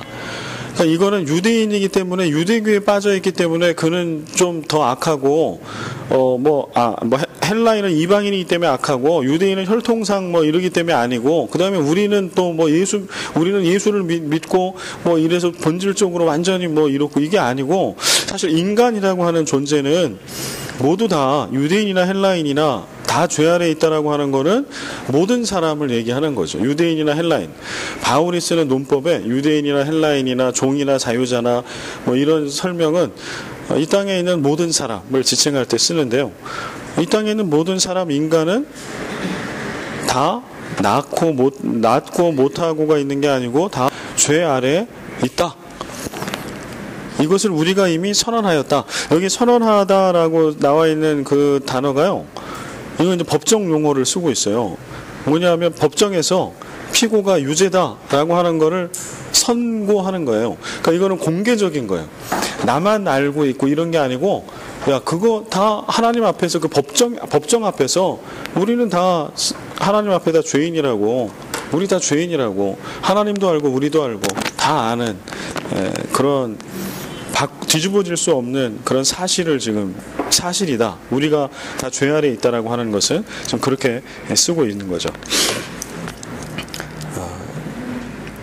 기록된 바 의인은 없나니 하나도 없으며, 지금 여기 이제 10절부터요 쭉 지금 오늘 쓰고 있는 20절 그 사이에 나와 있는 기록된 바, 그래서 인용구가 계속 나와요. 그래 이거를 제가 어디 몇 장 몇 절을 써드릴까 그러다가 그냥 그거는 안 써드렸어요. 그래서 왜냐하면 다양한 시편을 인용해요. 지금 요 기록된 바라고 할 때 아주 다양한 시편의 말씀을 인용을 하는데, 그러니까 이거를 이제 제가 가장 설득력 있게 본 거는 뭐냐면 이렇게 설명을 하더라고. 어떤 신학자가, 우리가 뭐 이렇게 설명을 할 때 성경을 우리가 알고 있잖아요, 많이. 그러면 뭔가 진리를 설명을 해, 이야기를 해요. 그러면 어떻게 해요? 그때 인용을 하잖아요, 성경을. 근데 이거를 뭐 성경을 펴놓고 이렇게 하는 게 아니고, 바울도 지금 머릿속에 자기가 딱 들어있는 성경이, 시편의 말씀이 지금 복음을 우리가 모두 다 하나님 앞에 죄인이다라고 하는 거를 지금 이제 설명을 하려고 하는 거예요. 자기가 알고 믿고 있는 성경에서. 그게 이제 지금 막 나오는 거예요, 구절구절. 그래서 어디 하나를 뭉태기로 인용하고 있지 않아요. 여기 이만큼 뭐 시편 여기 이만큼 인용하고 여기 있었다고 여기 있다고 이렇게 해가지고 지금 이게 다 기록된 바라고 나오는 부분들이 다 이렇게 구성이 되어 있는 거거든요. 그래서 일부러 그 되게 많은 시편에서 인용이 되고 있어서 여기다 다 쓰지는 않았습니다. 그래서 여러분들 혹시 원하시면 그 인용구는 제가 드리도록 하겠습니다. 저를 개인적으로나 뭐 카톡으로 얘기해 주시면, 나는 이걸 꼭 알고 싶다 뭐 이러시면 보겠습니다. 여기서 11절에 깨닫는 자도 없고 하나님을 찾는 자도 없고, 여기 찾는 자, 찾다라고 하는 단어가 나오는데 이게 원어에서는 분사로 되어 있어요. 그래서 일회적으로 한번 찾고 끝나는 게 아니라 계속해서 찾는다라는 의미를 담고 있어요. 그래서 깨닫는 자도 없고 하나님을 끊임없이 이렇게 찾아가는, 알아가기 위해서, 만나기 위해서 하나님께 가까이 가는 자가 없다라고 하는 거죠. 그런 설명이다. 그 다음에 12절에 다 치우쳐라고 할 때, 이 치우치다라고 하는 뜻은 그냥 뭐 치우쳐 그러면 바른 길이 아니고 엉뚱한 데로 가는구나 이렇게 이해가 되지만, 여튼 그 본래의 뜻은 길을 잘못 들다, 올바른 길에서 벗어나다. 이게 치우치다라는 거예요. 길을 잘못 들었거나 아니면 올바른 길에서 벗어나서 계속 가고 있는 거, 이게 치우침. 그 다음에 12절에 치우쳐 함께 무익하게 되고 선을 행하는 자는 없나니 해서 선이 나오는데요. 여기 나와 있는 선이라고 하는 단어에 우리가 좀 주목을 할 필요가 있는데, 이게 바울이 좀 의도적으로 이 단어를 쓴 거예요. 원어가 여기 지금 나와서 좀 어렵게 느껴질 수 있는데, 여기서 얘기하려고 하는 것만 좀 보면 되겠습니다. 지금 여기 선이라고 쓰여져 있는 단어는 크레스토테스라고 하는 단어가 쓰여져 있는데요. 이 단어의 어원을 찾아가면 크라오마이라고 하는 단어에서 나온 거예요. 이 선이라고 하는 단어가. 이거는 근데 크라오마이라고 하는 단어는 행동하다라고 하는 뜻을 가지고 있어요. 근데 이 선이라고 하는 단어, 이게 크레스토테스라고 하는 단어는 바울 서신에 10번 반복되는, 10번 썼던 단어입니다. 근데 사실은 성경에, 신약 성경에 이 선이라고 하는 단어가 102회가 나오는데요. 그때 쓰여졌던 선이라고 하는 단어는 아가도스라고 하는 단어를 써요. 아가도스. 그러니까 우리가 한글 번역할 때 선하면 다 똑같은 게 아니고, 신약에 나와 있는 102회는 바울 서신 안에 있건 밖에 있건 102회는 아가도스라고 하는 선이라고 하는 단어를 쓰는데, 이 선은 그냥 막연하게 착하고 선한 거예요. 추상적 관념적인 거, 막연하게 선한 거, 악하지 않은 거, 이런 뜻을 가지고 있어요. 그런데 지금 여기 그 로마서 3장 12절에 바울이 선할 때 크레스토테스라고 하는 단어를 딱 쓸 때는 그러기 때문에 의도를 갖고 썼다라는 거죠. 아가도스라고 안 쓰고 크리스토테스라고 썼을 때는 어떤 의미를 가지고 있냐 하면, 선인데 행동하는 선, 실천하는 선을 이야기하고, 이 얘기를 하려고 이 선을. 그러니까 다 치우쳐 길을 잘못 들어가지고 의미 없는 삶을 사는데, 복음과 말씀, 그 선을 행하며 살아가는 자가 하나도 없다. 이렇게 이제 해석을, 이런 뉘앙스를 가지고 있다라고 하는 거예요.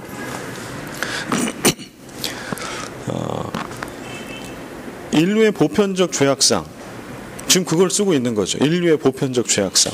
이것이 인간의 역사의 현 주소. 역사는 수많은 비극으로 점철되어 있고, 인류는 거기에서 한 걸음도 향상되지 않고 있다. 그렇죠? 그저 새로운 것에 현혹될 뿐이다. 믿을 수 있는 사람이 어디에도 없다. 그렇다고 모든 것을 대비하고 나갈 수도 없다. 우리의 한계를 주님 아시지 않습니까? 주님 도와주십시오. 다시 복음 앞에, 다시 말씀 앞에 우리는 이렇게 살아갈 수밖에 없어요. 왜냐하면 인간이라고 하는 존재가 그래요. 인류의 역사를 보더라도 그런 보편적인 죄악상을 다 우리는 죄악의 역사를 가지고 있어요. 그럼 성경은 희망을 말하고 있습니까? 성경은 희망을 말하고 있죠. 예수 그리스도가 복음이고 희망이시죠. 그건 맞지만, 그러나 성경을 한번 보자고. 쭉 쓰여져 있는 스토리를 찾아가 보면은요, 첫사람의 범죄, 아담과 하와의 범죄, 거기서 태어난 가인, 죄가 가득해서 다 다 쓸고 멸망하고 다시 시작하지 않으면 안 되는 상황에 대한 노아 홍수의 이야기, 그 이후에 새롭게 세워진 또 태어난 그러한 백성들에서 생겨난 소돔과 고모라 사건, 사사시대. 사사시대는 계속 다람쥐 쳇바퀴 돌듯이 반복되는 역사를 쓰잖아요. 하나님의 말씀 안 듣고 범죄해 떠나, 하나님 없이 살아. 하나님께서 이방 민족들, 그 팔레스틴 땅에 있는 이방 민족들을 통해서 이스라엘 백성들을 찌르고 괴롭혀. 그러면 살려주세요라고 탄원해. 하나님께서 사사를 보내줘.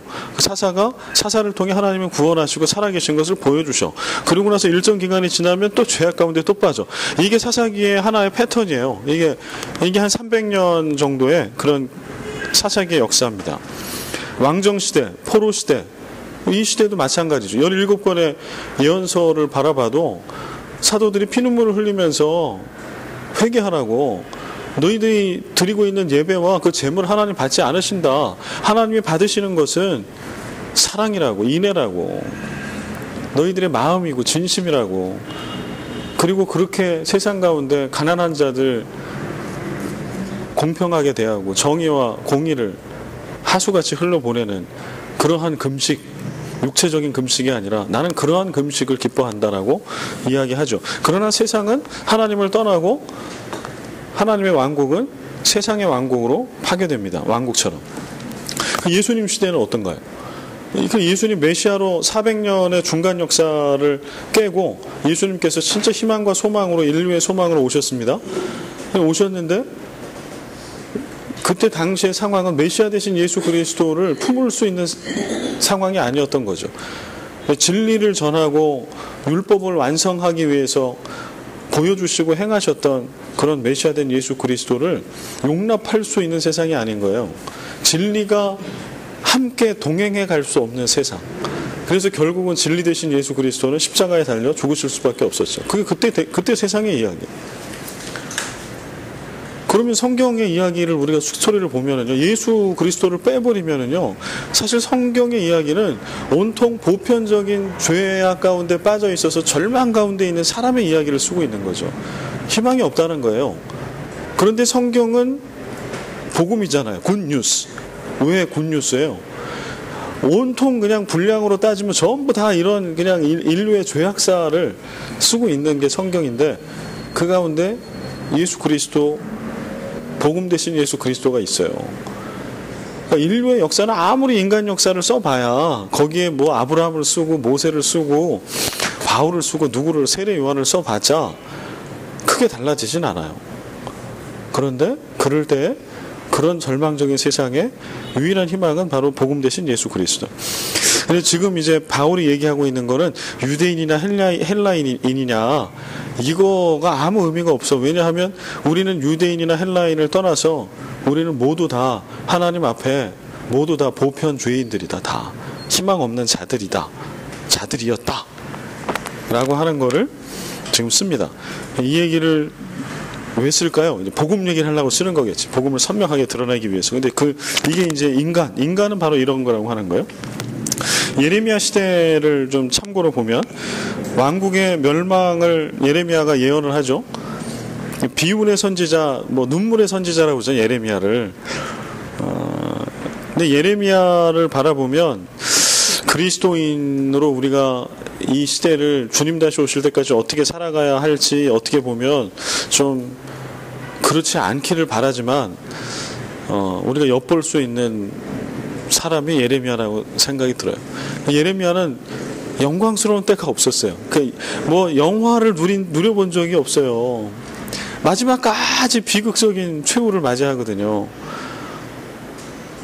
그 주옥 같은 말씀들이 예레미야서, 예레미야 애가서에 있는데 그 진리의 말씀을 무너져가는 왕국 가운데 계속해서 울면서 그 말씀을 전하는데 어느 누구도 귀담아 들어주지 않고, 그리고 나라가 멸망하고 동족들이 다 죽어가고 포로로 잡혀가는 것을 다 보고 본인도 애굽으로 포로로 잡혀가고 그런 과정에, 유배 과정에 순교하는. 그래서 뭐 어떤 학자들은 그렇게 얘기해요. 통나무 안에 이렇게 들어가서 산채로 톱으로 켜서 죽임을 당했다. 이게 뭐 어디서 나온 얘기인지 모르겠지만 그런 이야기도 하고요. 결국 예레미야 선지자의 끝은 순교. 하나님만이 인정해 주신, 어느 누구도 인정해 주지 않았던, 근데 그 시대상을 바라보면 그만큼 죄로 가득 찼는데 정치적 군사적인 패배가 아니라 하나님의 심판으로 망할 것이다. 이게 예레미야가 오해받았던 부분 중에 하나였는데요. 예레미야가 이제 애굽하고 화친하려고 하는 그 정치권 왕을 향해서 아니라고 얘기하잖아요. 그리고 이제 바벨론을 통해서 하나님께서 멸하시게 될 거라고. 이가 강자라고. 근데 이거를 오해를 해요. 아, 얘가 지금 우리는 친애굽파 해가지고 바벨론 신흥 부상하고 있는 강대국을 견제해야 되는데 이게 지금 외교부와 대통령 왕의 외교 전략이란 말이에요. 그래서 이렇게 해야 우리가 살 수 있다고 강대국 사이에 끼어서. 그런데 선지자라고 하는 놈이 떡하니 나타나서 하는 얘기가 이제 바벨론 애굽은 아니라고 하나님 뭐 이렇게 얘기를 하니까 저거는 뭔 얘기를 하는 건가. 근데 사실은 예레미야가 얘기하려고 하는 거는 정치적인 얘기를 하려고 했던 게 아니죠. 예레미야가 얘기하고 싶었던 거는 하나님 얘기를 하고 싶었던 거예요. 너희들이 죄 가운데 있고 하나님은 심판하실 거라고. 니네들이 의지하고 있는 애굽 썩은 동아줄이 아니라 바벨론을 통해서 심판하실 거라. 이제 이 얘기를 지금 계속 하는 거죠. 근데 그거를 정치적으로 듣고 미움을 받고 계속해서 또 고난을 받죠. 그래서 죄를 회개해라. 그리고 죄값으로 주시는 심판을 달게 받아라. 이게 예레미야 예언의 선포의 핵심이에요. 그리고 여호와의 성전이라고 하는 거짓말을 믿지 말아라. 예레미야서의 또 핵심 얘기하는 거 두 가지. 하나는 뭐냐면 택함받은 왕국 다윗 왕조를 믿지 마라. 그 다음에 또 하나는 성전을 믿지 말아라. 왜냐하면 그때 당시에 그 유대인들 남유다 사람들이 두 가지를 신봉한 거예요. 성전, 우리는 성전이 있기 때문에 망하지 않아. 우리는 다윗 언약을 하나님께서 주신 그 다윗 왕조에 있는 남유다의 백성들이기 때문에 북이스라엘이 멸망을 해도 남유다는 멸망하지 않아. 이런 걸 가지고 있었어요. 회개하는 것이 아니라. 근데 예레미야 선지자는 이걸 깨는 거예요. 여러분 믿고 있는 다윗 왕조요? 그러니까 이 생각해봐요. 이 다윗 왕조도 믿지 마라. 이러니까 그걸 들은 이 다윗 왕의 후손들, 이 정치, 이 외교 이런 사람들이 어떻게 생각하겠어요? 완전히 매국노인 거지. 이거는 좌경이 빨갱이지, 빨간색. 그러지 않겠냐고요. 그런데 예레미야가 그 얘기를 하고 있는 거예요. 너희들이 붙들고 있는 그 허망한 것, 그것 버려야 된다고. 그게 하나님 앞에 죄가 되고 있다고. 그래서 온전한 하나님 앞에 다윗 왕으로서의 그런 물리적인 혈통을 붙들고 있지 말고, 눈에 보이는 껍데기 성전 붙들고 있지 말고, 진실한 너희들의 진심을 가지고 드리는 그 예배, 그 제사, 그 사랑의 하나님과의 관계, 그거 회복해라. 그리고 그런 택함받은 거룩한 백성의 정체성을 회복해라. 하나님 그거 원하는 거라. 너희들이 아무리 애굽을 붙들고 뭘 붙들어도 너희들은 반드시 멸망을 당할 거라고. 이제 이게 예레미야 선지자의 간절한 외침이었죠. 이어가겠습니다. 이건 또 오늘 우리랑 또 어떻게 연결이 될지 한번 맨 뒤에 가서 보겠습니다. 요한복음 15장 포도나무의 비유가 나와 있는데, 15장은요, 가지가 포도나무에 붙어 있어야 하는 것이 가지에게 제약인가 축복인가? 여러분 어떻게 생각하세요? 포도나무의 가지 입장에서 볼 때 가지가 포도나무에 딱 붙어 있어. 이거는 제약과 한계입니까? 아니면 축복입니까? 요한복음 15장 4절. 네, 한번 읽어보게요. 요한복음 15장 4절 읽습니다. 시작.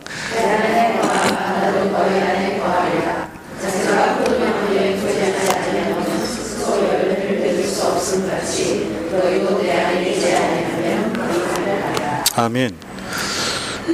그래서 우리가 아까하고도 좀 연결되는 부분이 있는데요. 예를 들어서 예레미야서나 예언서 연결해 보면 이스라엘 백성이 하나님 앞에 범죄했습니다.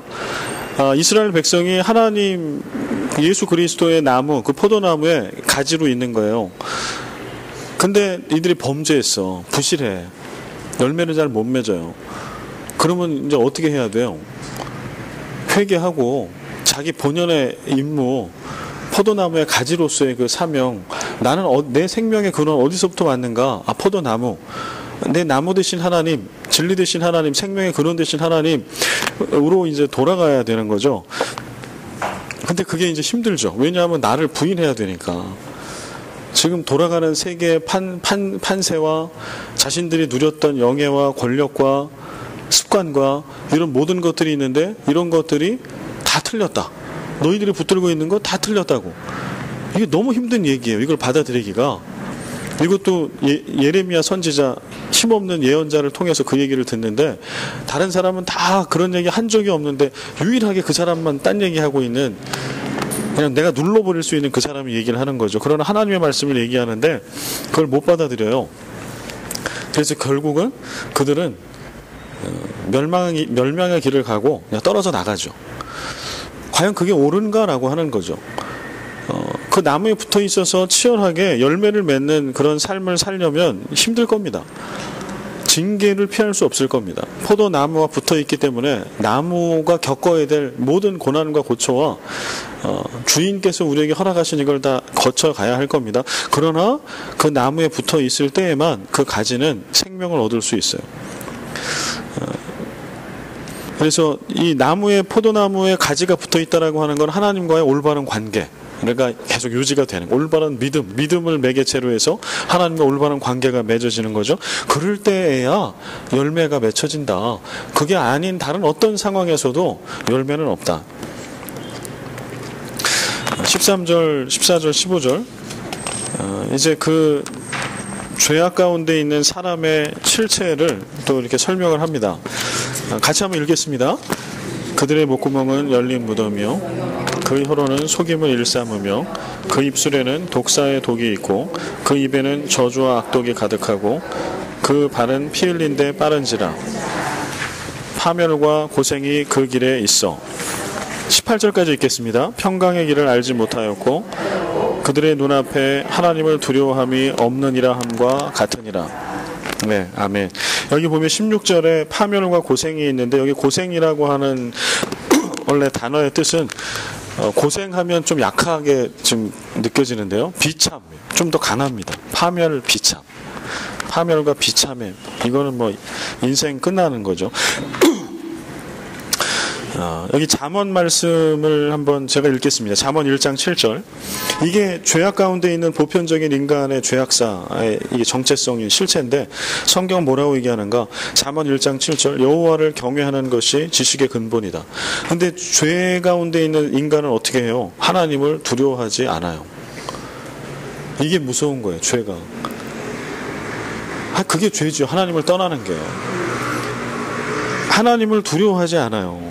그들의 눈앞에 하나님을 두려워함이 없다. 코람데오가 하나님의 면전 앞에 하나님이 내 앞에 살아계신 하나님이 계시다라고 하는 것 그렇게 믿는 거죠. 그런 믿음 생활이 코람데오의 신앙이라면 지금 죄악 가운데 있는 사람의 속성은 눈앞에 하나님이 계셔도 인정을 안 해요. 그런데 성경은 여호와를 경외하는 것이 지식의 근본이래요. 여호와를 경외하는 것이 지혜의 근본이래요. 명철이래요. 전도서 12장 13절 일의 결국을 다 들었으니 하나님을 경외하고 그의 명령들을 지킬지어다. 이것이 모든 사람의 본분이니라. 하나님을 경외하고 그 말씀을 지키는 게 인간으로서의 본분이다. 이게 전도자가 얘기하는 거. 인생이 헛되며 또 헛되고 아주 골백번 헛된데 그러나 우리 인생이 헛되지 않기 위해서는 인생의 본연의 사명대로 살아야 한다. 그 사명은 뭐냐? 하나님을 경외하고 하나님의 명령에 집중하고 지키는 거, 믿음대로 사는 거. 그래서 이 18절, 13절에서 18절에 이렇게 목록들이 쭉 나오는데요. 이거를 이제 어떤 신학자가 이거를 세 가지로 좀 이렇게 정리를 했어요. 그리스도가 없는 상태의 세 가지 인간 본성, 하나님 없는 상태, 삼위일체 하나님, 복음이 없는 상태, 그래서 그리스도가 없는 상태, 그리스도가 없는 상태의 세 가지 인간 본성, 이걸 세 가지로 나누는데 하나는 성격, 혀, 행동이에요. 특징이 무지하고 무관심하고 비뚤어지고 무익한 성격. 이거를 이렇게 소팅을 한 거예요. 세 가지로. 무지하고 무관심하고 비뚤어지고 무익한 성격. 그 다음에 혀. 파괴적이고 기만적이고 악의가 가득한 혀. 여기 입 얘기하고 목구멍, 혀. 입술, 이거 다 입에 여기 해도 입에. 지금 입에 대한 것만 뭐 입 부위가 몇 개를 설명하고 있어요. 그래서 이걸 따로 구분했어요. 파괴적이고 기만적이고 악의가 가득한 혀. 그 다음에 표적은 목적, 압제와 가해적 앙심을 품은 행동. 모든 행동이 그렇다는 거예요. 제가 어제 이제 그 집에 있으면서 영도라고 하는 영화를 봤어요. 영도 들어보셨나요? 영화 영도? 영도가 이제 그 부산에 영도 있잖아요. 영도. 그 영도예요. 근데 이제 이 영화 근데 참 괜히 봤다. 뭐 나중에 그러면서도 또 한 번은 내가 봐야 될 필요는 있는 영화다 이런 생각이 들었는데요. 그 영화에서 다루고 있는 내용은 뭐냐면 그 연쇄 살인 사건에서 몇십 명 죽였던 그 유영철. 그 영화에서 다루고 있는 거는 유영철은 안 나와요. 근데 유영철의 아들 얘기예요. 이거를 그러니까 영화로 만든 거예요. 진짜 아들이 그랬는지는 모르지만 영화에서 얘기하고 싶은 건 뭐냐면 연쇄 살인범의 아들로 살아가는 또 그렇게 아들이 이제 살아가는데 얘가 제대로 살 수 있겠어요? 한 30몇 명을 죽였으니까 연관된 그 살인을 당한 피해자 가족들이 찾아와. 잠을 못 자. 꿈에 계속 나타나요. 그리고 마지막엔 결국은 이제 그 자기를 버리고 떠난, 근데 그 아버지 때문에 그런 거죠. 버리고 떠난 엄마랑 같이 동거하며 살던 그 남자를 모르고선 이제 막 때리고 뭐 이래서 죽여요. 근데 거기에서 난 아들이 있어. 그러니까 이복 동생이죠. 근데 걔도 그 가정에서 살면서 그 엄마와 깨진 아빠 사이에서 상처를 엄청나게 받았어요. 바보처럼 살아요. 근데 얘가 이제 어리게 나오는데 나중에 커가지고 얘가 결국 맨 마지막은 뭐냐면 유영철의 아들을 죽여요. 목졸라 죽여요. 자기 아버지를 죽인 살인자잖아요. 그리고 자기는 또 자살해. 그러니까 영화 마지막 처음부터 끝까지 여튼 좀 정말 좀 그래. 여러분은 보지 마세요. 제가 얘기해드렸으니까. 그냥 근데 제가 그거를 쭉 보면서 이게 어떻게 보면 인간 사고 그 죄로 인해서 근데 본인의 죄가 아닌 거예요. 아버지의 죄인 거예요. 아버지가 연쇄 살인범인데 거기서 자라면서 그러니까 어떻게 보면은 죄로 가득 찬 가정과 세상 가운데 본인은 그런 죄를 지은 적이 없는 애가 계속 삐뚤어지는 거죠. 소년은 계속 드나들면서 감방 왔다 갔다 하고 인생이 완전히 원한에 사무쳐서 근데 나중에 이제 그러면서 어떤 게 나오냐면 이제 그런 과정에 이제 그 깜빵에서 나왔는데 얼굴이 완전히 그냥 분노에 가득 차 있어요. 누구 하나 걸리기만 해봐라. 어깨 딱 부딪히고 가면 완전 막 그냥 저도 그런 사람을 길거리 가다 만난 적이 있는데 이해가 되더라고. 그 사람이 그랬나 보다. 그때는 완전히 미친 사람 같은 거예요. 표정이 거기다 대고 제가 화를 못 내겠는 거예요. 완전히 막 이렇게 분노에 차가지고 근데 어제 그 영화를 보고 오늘 또 강의한 좀 연결해보면 우리 그리스도가 없는 인간성 복음이 없고 하나님을 떠난 사람. 원래 성격은 하나님이 어떻게 주신 거예요? 우리 성격. 하나님의 형상 담계라고 할 때 형상이 이게 캐릭터 아니에요. 캐릭터. 성격, 성품. 하나님 닮으라고 준 거거든요. 근데 그게 무지와 무관심과 비뚤어져서 무익해. 또 다른 살인을 낳고 복수를 낳고 결국은 스스로의 생명을 끊지 않으면 결국 그 영화는요 마지막에 너무 비극적으로 끝나는데 한편에 뭐를 주냐 하면 그 카타르시스 있잖아요. 이제 죽음으로 인해서 더 이상의 비극은 없겠다라고 하는 거. 저는 그게 느껴지더라고요. 그러면서 영화는 상당히 비극적인데 그래도 이제 얘네들 대해서 그치겠구나. 뭐 이런 안도감? 뭐 이게 제대로 해석을 했는지 모르겠지만 예?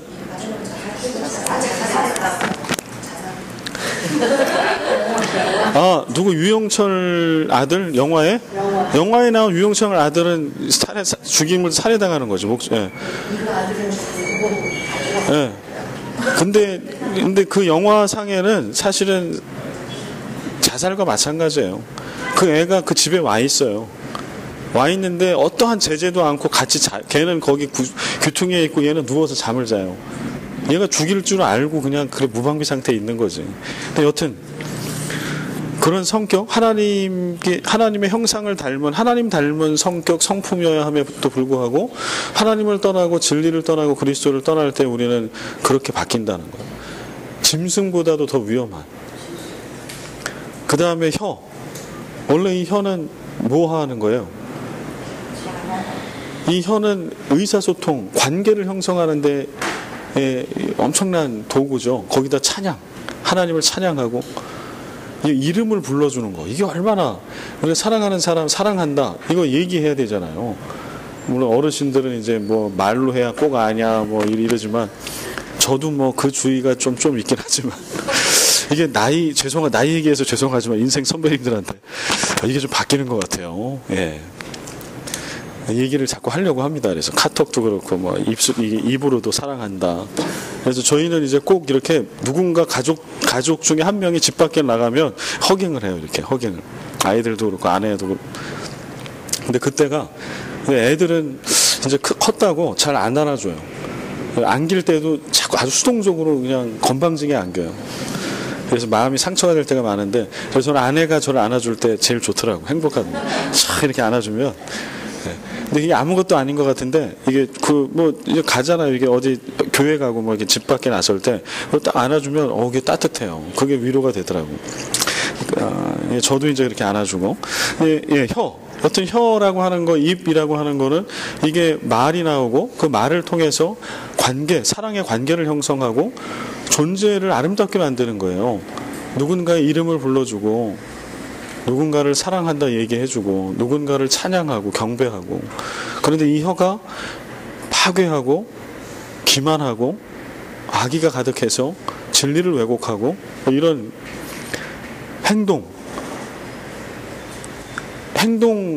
행함, 일, 하나님의 행동은 어떤 영향을 우리에게 끼쳤나요? 어떤 영향력들을. 창세기 1장 하나님의 행하시잖아요. 하나님의 행동, 하나님의 일, 천지창조. 예수 그리스도의 행함, 십자가를 지심, 인류의 구원. 오늘 내가 살아나.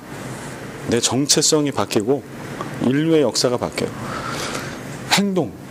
그런데 그 행동이 하나님 없을 때, 그리스도 없을 때 압제, 가해, 앙심, 원한, 보복. 지금 그 얘기를 하고 있는 겁니다. 그래서 우리는 복음이 필요한 거죠. 이 세상은. 유대인은 필요하고 헬라인은 필요 없고 이게 아니고 우리 모두가 다 동일한 이런 존재들이기 때문에 하나님 앞에 죄 아래서. 그렇기 때문에 우리는 하나님 없이 그리스도 없이 복음 없이는 우리 인생은 1분 1초도 의미 있게 살 수 없다. 인격이 없는 무서운 이상이라고 써드렸는데요. 이제 이거는 다시 율법에 대한 걸로 좀 그 설명을 드리는 건데요. 그 율법주의자들 내지는 유대교의 그 옛날 그 오래된 가르침을 딱 가지게 되면 원래 율법이라고 하는 거는 좋은 거잖아요. 처음에 주셨을 때는 토라 말씀이고 율법이 하나님과의 관계, 건강한 관계를 맺어주는 지침인데요. 그런데 이게 본래는 그래서 하나님의 공의로우심, 하나님의 하나님 되심을 드러내는 증거인데 그런데 이게 율법을 통해서 이제 하나님을 알아가고 거룩한 삶을 살고 올바른 관계를 맺어가야 하는데 이게 이제 바뀌어요. 변질되죠. 그래서 유대인 스스로도 율법을 잘 지키지도 못하고 그리고 잘 지킨다고 하더라도 그 지키는 것을 통해서 오히려 하나님께로부터 다른 사람들이 가는 것을 가로막는 역할을 하는 거예요. 잘 지킨 사람들이. 대표적인 사람들이 예수님 시대의 바리새인들 아니었어요? 율법을 지키는 것 자체가 스스로 자랑이 되고 또 이웃들에게는 정죄가 됐던. 그래서 여기 캄보디아의 폴포트 정권의 학살, 중국의 문화혁명을 예로 들었는데요. 여러분 이때 캄보디아 폴포트 정권 학살 사건 지금도 이제 캄보디아를 가서 선교사님들 얘기를 해보면은요. 이때 뚱뚱한 사람 다 죽였대요. 하얀 사람 다 죽였대요. 왜냐하면 부르주아니까. 어떻게 뚱뚱할 수 있어요? 그러니까 뽀얗고 이렇게 피부가 하얗면 무조건 다 죽인 거예요. 안경 낀 사람. 아니 안경 낀 사람은 지식층이잖아요. 밖에 나가서 매일 일하는 사람이 안경이 무슨 필요 있겠어요? 그래서 그런 사람들을 다 죽여가지고 지금 이제 캄보디아에 선교사님들이 이제 필요한데 음악 선생님들을 다 죽인 거예요. 이 식자층을 다 죽여가지고. 근데 그게 불과 몇십 년 전이에요. 우리가 지금 그 피해자 가해자가 같이 살아요. 그러니까 지금 캄보디아의 아픔은 피해자 가해자가 다 정리가 안 된 상태에서 지금도 같이 산다는 거예요. 그래서 그 아픔이 서로 간에 불신이 있고 보이지 않는 곳에 그런 피해 역사를 안고 살아가는데, 그럼 그때 폴포트 정권이 들어설 때 그들은 왜 그렇게 했을까요? 과거에 있었던 정권이 불의하다고 판단한 거죠. 그렇게 몇 명의 배운 자들, 힘 있는 자들, 돈 있는 자들이 마음껏 하는 그런 세상이, 그러니까 프롤레타리아 혁명주의자들이니까, 이들은 공산주의자들이니까 그게 불의하다고 생각해서 정권을 잡은 거고, 정권을 잡은 다음에는 올바른 세상을 만들자라고 해서 어떤 기준을 정한 거예요. 마치 유대인들이 율법을 붙들고 가는 것처럼. 그런데 그 기준에 따라 어떻게 된 거예요? 다 죽인 거예요, 사람들을. 중국의 문화혁명 비슷하잖아요. 홍위병들, 젊은 게 아니라 어린애들을 세워놓고, 이것도 공산혁명 하면서 부르주아지를 타도하자고 그래서 식자층들 다 잡아 죽인 거잖아요. 자기 선생님들. 저 엄청난 역사의 반향을 불러일으키게 되는데, 그러니까 이거는 뭘 말씀드리려고 하는 거냐 하면, 그때 당시의 역사나 시대상은 그거를 어떤 하나의 자기네들의 좋은 표준으로 삼은 거예요. 근데 그게 다 죽인 거예요, 사람들을. 율법을 그렇게 얘기할 수는 없어요. 왜냐하면 하나님은 율법을 처음에 좋은 걸로 주신 거니까. 하나님과의 건강한 공의로운 관계를 위해서 너희들은 하나님의 나의 백성이 되고 나는 너희의 하나님이 된다 할 때 지켜야 될 법도, 계명, 이게 율법, 토라 말씀이죠. 그런데 이게 사람들, 유대인들 또 사람에게 넘어오면서 이게 왜곡이 됐고, 결국은 이 신약시대 로마서를 쓰고 있던 시대에는 이 율법이라고 하는 것들이 이러한 잣대가 되는 거예요. 누군가를 정죄하는 잣대. 누군가가 예수 그리스도를만 믿기만 하면, 복음을 받아들이고 아멘으로 믿기만 하면 구원을 받는 건데, 이 율법의 잣대를 가지고서 그 가는 길을 다 막는 거예요. 마치 지금 제가 예를 들었던 이런 것처럼 엉뚱한 잣대를 가지고 딱 가로막는 거예요. 율법을 잘 지킨 사람은 잘 지킨 거 가지고 가로막는 거예요. 너희는 왜 그래? 왜 못 지켜? 그건 죄라고. 구원 못 받는다고. 이스라엘의 비극적인 역사는 하나님 없이 사는 세상이 무엇인가를 적나라하게 보여줍니다. 2000년 이상을 나라 잃고 헤매는 그렇게 비운의 역사를 가졌던 이스라엘 백성들. 그럼에도 불구하고 오늘 이스라엘 역사는 이스라엘의 역사에서만 그치는 게 아니라 오늘 인류의 역사로 내려오면서 오늘 우리의 역사이죠. 그래서 오늘 우리 대한민국 조국에서 일어나고 있는, 또 벌어지고 있고 쓰여지고 있는 역사, 미국에서 쓰여지고 있는 역사, 필리핀 땅에서 새로운 대통령에 의해서 쓰여지고 있는 역사, 저 시리아 땅에서, 중동에서, 유럽에서, 아프리카에서, 중앙아시아에서 이 역사. 나라는 다르고 역사가 이루어지고 있는 환경도 다른데, 근데 왜 스토리는 이렇게 비슷할까요? 왜 비슷할까요? 여전히 오늘 하나님 없고 복음 없고 다른 엉뚱한 거 붙들고, 이거는 똑같다는 거죠. 그래서 오늘 우리가 다시 말씀 앞에, 복음 앞에, 로마서 앞에 다시 서야 하는 이유는 다시 한번 우리의 삶과 우리의 믿음을 돌아보는 거예요.